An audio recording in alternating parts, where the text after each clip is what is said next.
Good morning. I've been to the market, as you saw, grabbed a few things that I'm going to use later. I'm going to make an orange cake. Sort of for a friend's birthday, only she lives on the Gold Coast and we're all in lockdown down here, so she's not getting her cake on her birthday. I'm going to do the full service. I'm going to make it and eat it. All right, I'll give some of it away. But yeah, I'm going to enjoy it, send her pictures of it. And next time she's in Melbourne, I will make her a cake for her birthday and we'll just pretend. But right now I'm going to sit here in the sun, sorry, filming against this so the light's all funny. I'm rereading this, which is fabulous, but I'm going to take notes on it this time. It's such a good book, and Susan Sontag on anything really. But yeah, I'm just going to have my croissant, which I may or may not have taken a small bite out of already. There has been a rat in the house, I know. So good. I'm going to enjoy that. I'm not going to make you watch me eat it. Have a little read. It's still only 10 o'clock. I had such a good sleep last night. God, amazing. You know, made myself stay up until just after 10. Then, you know, I'd done all the things for the you know, the evening routine. And went off to bed, you know, just out of the shower, fresh jammies. It was lovely. I just went to sleep and stayed asleep. That does not happen to me, FYI. I am biphasic sleep person. I wake up at about 1:30 and I stay awake till about 3:34. Now, to be fair, this is also the time that my son in Zambia is awake and out and busy and doing his job. So it is a nice time to be able to chat to him, you know, messaging of course. And yeah, so, you know, there is a temptation to do it. It's not just that that's my natural rhythm. But having said that, last night it didn't happen. I went to sleep and I stayed asleep. It was great. Here's my market haul just down the road.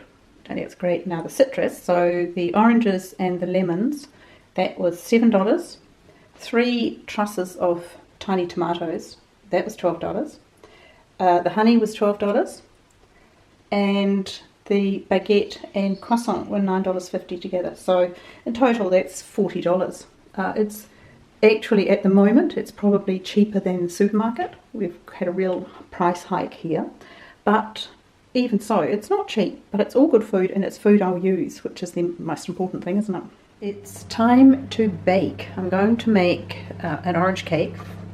I've got the tin with a little bit of sugar in the bottom and lined, and that's because it's an upside down cake. So the first thing I'll do is work with the oranges, then I'll put the batter together and that'll be ready to go. The noise you can hear is my oven heating up. But let's get into it. First, the oranges. Step 1, I have to line the bottom of my pan with the oranges. So first to peel.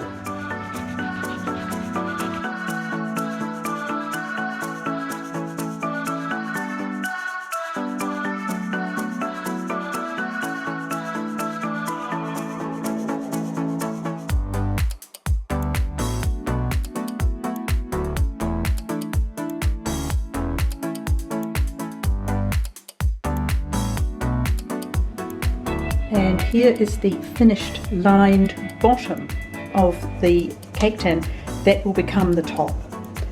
All the peels are here, and you know I'm going to make my cleaner out of it, my citrus DIY cleaner. And I've started collecting some of the juice that I'm going to need for the cake. I have one more to go.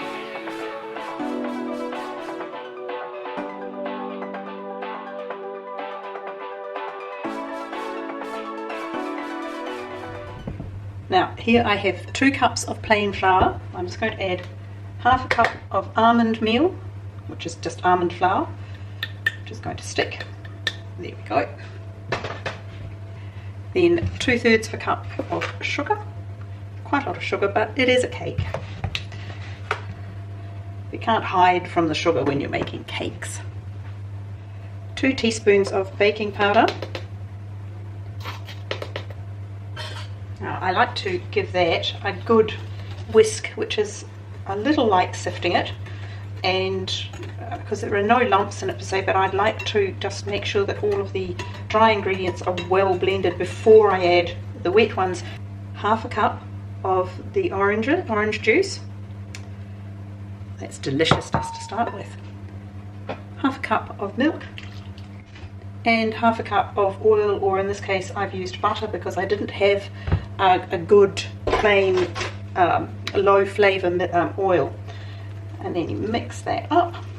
It goes a blush pink because of the orange, because it's blood oranges. Let's just call them crimson oranges, shall we? Because I know people get upset about the name, but it is the name. They are blood oranges.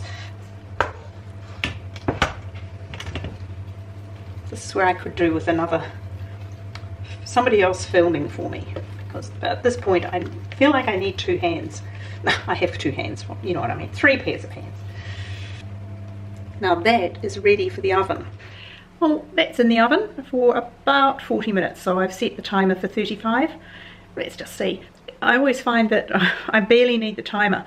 I will, if I'm, make sure I'm around, obviously. I've got a cake in the oven. But if it smells right, as soon as it smells right, I'm going, okay, and I'm often moving to the oven to take something out before the timer goes. I've been doing this for a long time. Sorry. Hair. Shall we just discuss the fact that we've been in lockdown now again for, what is it, 7 weeks now? I don't know. Maybe it's only 6. I don't remember.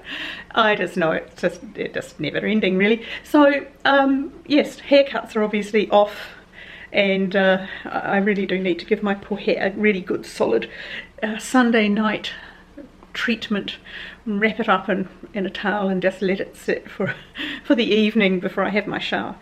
And yes, it's lockdown just is never ending here, so I do things like bake birthday cakes for friends who are not here, even just to make sure that I stay cheerful and stay productive and stay busy. I think while it's in the oven I may repot a couple of plants that I've been meaning to do but have been putting off. This is the rubber plant I've been meaning to repot for ages, and look, it's actually just sitting in here, it's not even attached. So yes, poor thing, it does need a new pot. So a test to see how much it needs, how much new soil it needs to keep it going. I have to lift it up a little bit in the underneath and then fill in around the sides.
And here it is, just out of the oven. See, the top isn't the most attractive, and I'm just going to test. Yes, little skewer comes out clean. Yes, I have a Fox little testing skewer. Had that for so many years, don't even want to think about how many years. It is leaking slightly.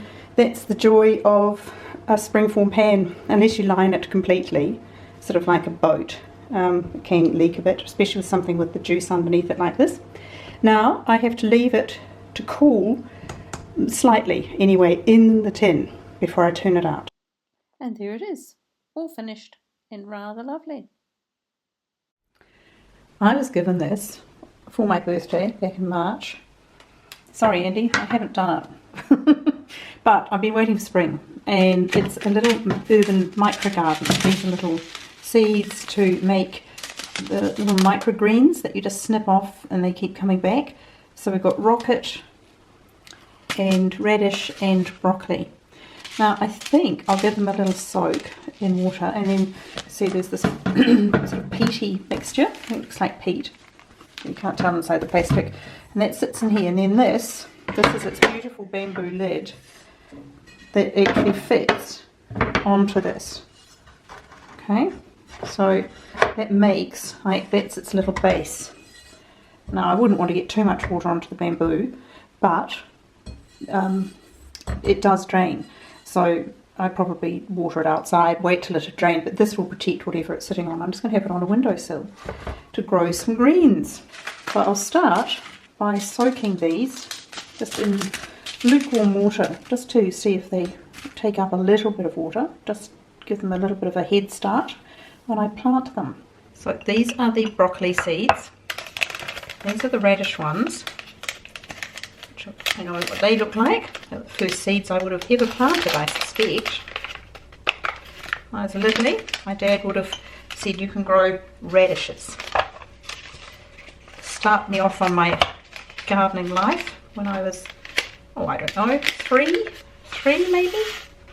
Gosh, these are fine. These are the rocket ones. They're very fine. They're like, not quite like sand, but nearly. Now this is coming out of the kettle, but it's barely warm, okay? It hasn't been boiled. Just give it a little bit of time to help with germination. These little divots of peat that came out. I'm going to dampen it so that A, it will stick together a little better, and B, it'll be ready for the seeds.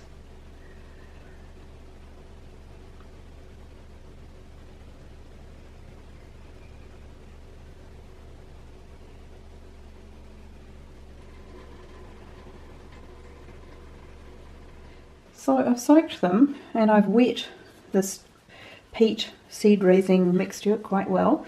I've just got a best use for the disposable chopsticks you get when you buy Chinese food. So I'm just going to roughly divide this into 3, very roughly she said, and put a third, or put one lot of seeds in each one, or maybe I should mix them up. Oh, now I'm confused. Right, well I'm not sure what the germination will be like, but I have soaked them, so I've given them as good a chance as any. These are the broccoli ones, and they're so tiny you can barely see them. And then over onto the radishes, which we all recognise. These are radishes. So I'm not going to eat them as radishes, I'm going to eat their lovely sort of crunchy and sort of quite spicy microgreens. And these are the rocket ones. So that's arugula, is that right? Yes, we call it rocket, and a lot of the world calls it arugula, if I'm correct. I'm not sure, I have to check that one. There we go. So let's spread them out a bit. I'm going to go and pop them on the windowsill. I'm tossing up about whether to, I keep finding stray seeds and popping them in. I'm tossing up about whether to cover them with cling film, with a plastic wrap, to help them germinate. Here we are. Blurry because of the lamp, but they're just tucked up with a light bit of plastic wrap over the top. It might help, and that's going to sit on this windowsill in this corner, talk to the other plants, so that they're in good company. Maybe they'll feel like growing. I'll move this one closer so it can talk to it. You can tell them to hurry, to, you know, be brave, be strong, be good little microgreens. See, it fits on there, and it's on the lid that becomes the base. Is just so clever. Fit it on properly. Okay, let's see how they grow in the next few weeks. I think I'm going to sign off here. That was not a bad day, was it? I'll sit here and I'll edit while, I'm just checking my watch the other time. I'll edit and I'll watch the New Zealand All Blacks play the Argentinians. Yes, I know, rugby, what can you say, I'm a Kiwi. I may live in Melbourne, but I'm a Kiwi. And yeah, that's my day. It's been good. I'm going to make myself perhaps a little tasting plate. Oh, the cake was fine. And what happened was that I was talking to one of my neighbours. Turns out that she's just had a birthday, so I had a taste, enjoyed it, and gave the rest away. There we go. That's the fun of things, isn't it? So I hope that was a little insight into my Sunday life here in lockdown in Melbourne. We can't hang out with people, but we can hang out here. And the weather's changed now, it's going to rain all night, and I've really had the best of it. But that was a lovely day. Thank you for hanging out with me. And if you like this sort of video, don't forget, subscribe, give me a thumbs up for, yeah, just to let me know you like these things. And whatever you're doing and wherever you are, I hope you are safe and well. And I will see you, actually I'll see you middle of the week with week 3 of our Reset September. But until then, take care. Bye.